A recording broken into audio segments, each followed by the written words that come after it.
Elementos formales para el análisis ético por Alberto Hernández. Capítulo 3. Los niveles de razonamiento moral de Kohlberg. Estoy en medio de la montaña, al final de una jornada de excursión. Solo queda un refresco. Alguien del grupo no ha tomado la suya. Yo ya tomé el que me corresponde, pero aún tengo sed. ¿Me bebo el refresco ahora que nadie mira? ¿Trato de intercambiarlo por un chocolate que me sobra?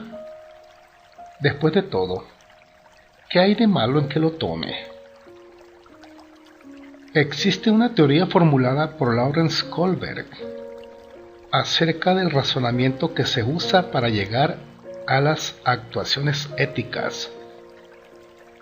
Esa teoría nos será muy útil para comprender ese otro aspecto, lo que pasa por la cabeza de una persona cuando va a decidir.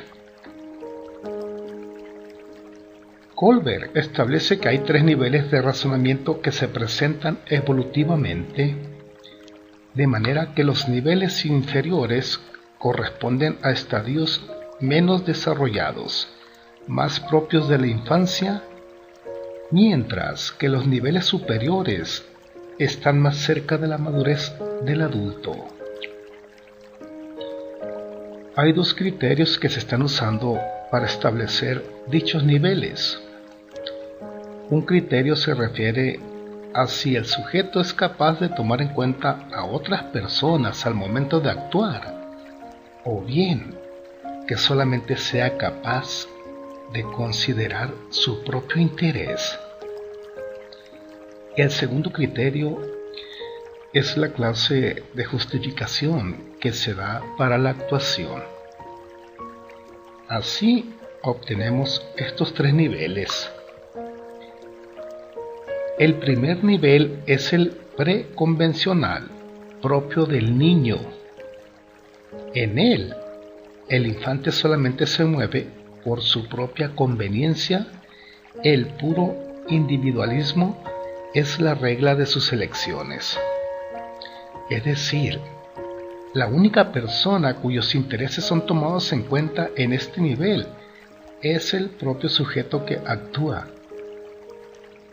Por otra parte, lo que imperan las cosas que el niño desea en este nivel es el placer o el dolor, el premio o castigo que obtiene como resultado de tal acción. El individuo solo actúa buscando su propia satisfacción, y su adaptación al medio social que lo rodea se debe exclusivamente a ese mismo deseo de ser aceptado personalmente y a la satisfacción que implica ser aceptado. Este nivel se subdivide en 2 estadios: heteronomía e intercambio instrumental.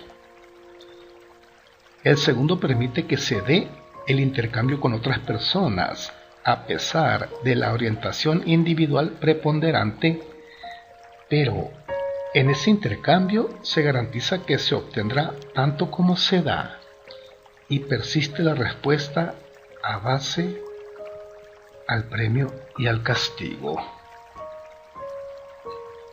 El nivel convencional corresponde a las actuaciones que ya son capaces de incluir la manera como son afectadas otras personas distintas del que actúa. Se puede buscar el beneficio de varios, no solamente el del individuo, siempre y cuando esos varios tengan una relación cercana con el sujeto que actúa. Se puede decir que aquí se da una especie de extensión del círculo que el sujeto considera cuando va a hacer algo. Y en ese círculo entran quienes se encuentran más cercanos a él, por afecto, convivencia u otra razón análoga. En cuanto al segundo criterio, La actuación se justifica por su correspondencia a las reglas establecidas por el grupo al que pertenece. En el caso de los grupos más complejos, esas reglas se manifiestan como normas o leyes que son sostenidas por la autoridad del grupo. El deseo de pertenencia al grupo toma un papel importante para observar las conductas que el grupo establece.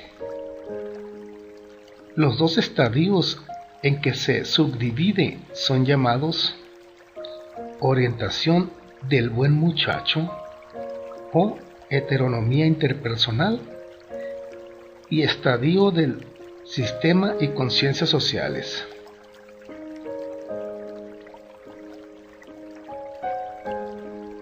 En su etapa más avanzada, los problemas se enfocan con una perspectiva de grupo y éste adquiere una estructura.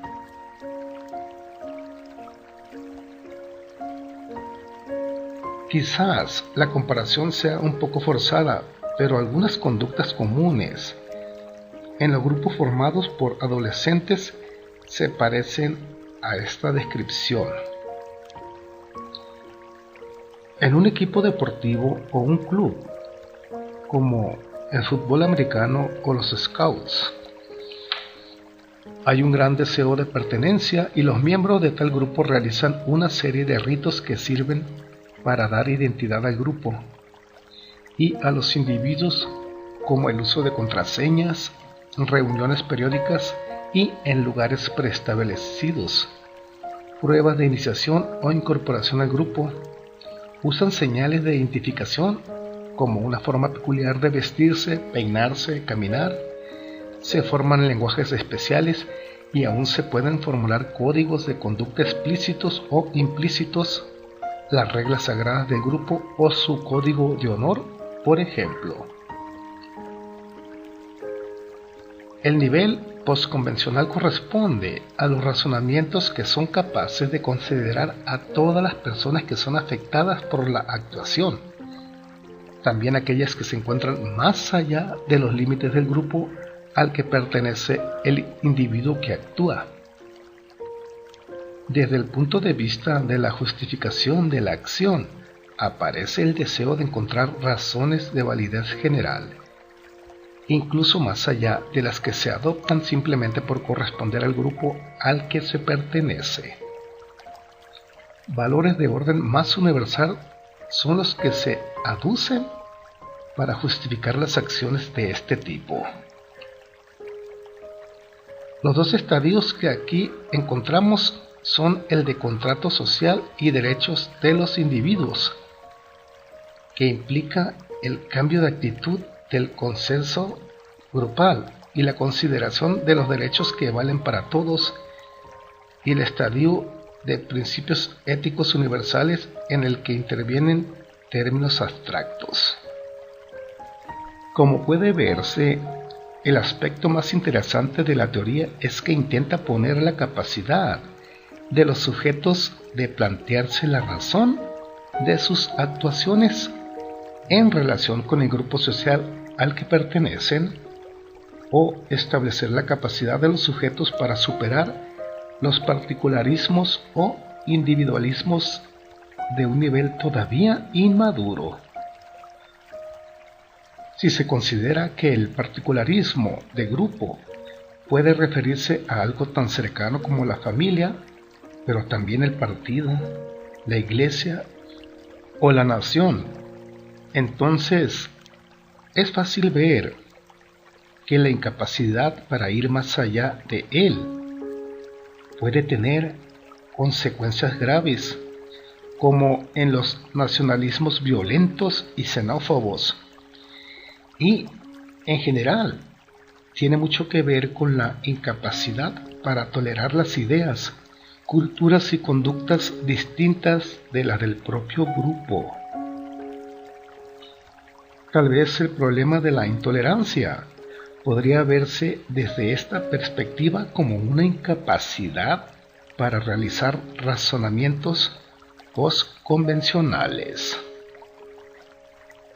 Por otra parte, hay que ver que cada uno de los niveles corresponde a un momento evolutivo, pero hay cierta clase de acciones de las que difícilmente puede esperarse que se encuentren en otro nivel distinto de aquel en el que aparecieron desde el primer momento. Es decir, hay ciertas decisiones en las que sería absurdo e inútil tratar de hacer razonamientos postconvencionales de gran complejidad, porque finalmente solo incumben al propio individuo y basta con su propio parecer para decidir con suficiencia al respecto. Al final de una comida, llega la hora de los postres. ¿Qué tomaré? ¿Capirotada o helado de nuez? Parece una tontería poner en juego más valores que el simple gusto personal. En cambio, parece bastante grave que un individuo solo considerara su gusto personal cuando, disponiendo de un solo ilimitado salario, pretendiera comprar todo y solo lo que a él le gusta, sin acordarse de su esposa e hijos que dependen de ese salario. En este caso, una decisión de compra adecuada tendría que tomar en cuenta al grupo del cual forma parte el individuo. Eso es lo que hacen muchas amas de casa que van al mercado. Si por ellas fuera, no comprarían cerveza oscura, cereal de animalitos, ni huesos de carnaza, pero echan todas estas cosas al carrito porque son necesarias para los miembros de la familia. Una conducta realizada bajo un razonamiento postconvencional puede ser la de un ciudadano que acepta colaborar como funcionario de casilla en unas elecciones. De modo inmediato no le resulta un beneficio individual, ni tampoco para su grupo inmediato, el familiar por ejemplo. Pero sí puede ocurrir que colabore porque entiende que la democracia requiere la colaboración de todos, por consiguiente de él mismo.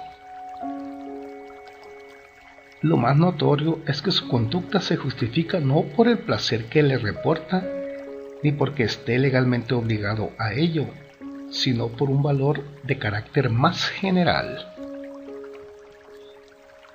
Entonces, es importante advertir que en algunos ámbitos de actuación no hace falta tener en cuenta más que el propio interés individual, mientras que otros requieren la capacidad de adoptar razonamientos que incluyen al grupo al que pertenezco en un círculo muy cercano o en uno más amplio que se puede extender incluso a toda la humanidad. No hay problema en tomar algunas veces razonamientos preconvencionales.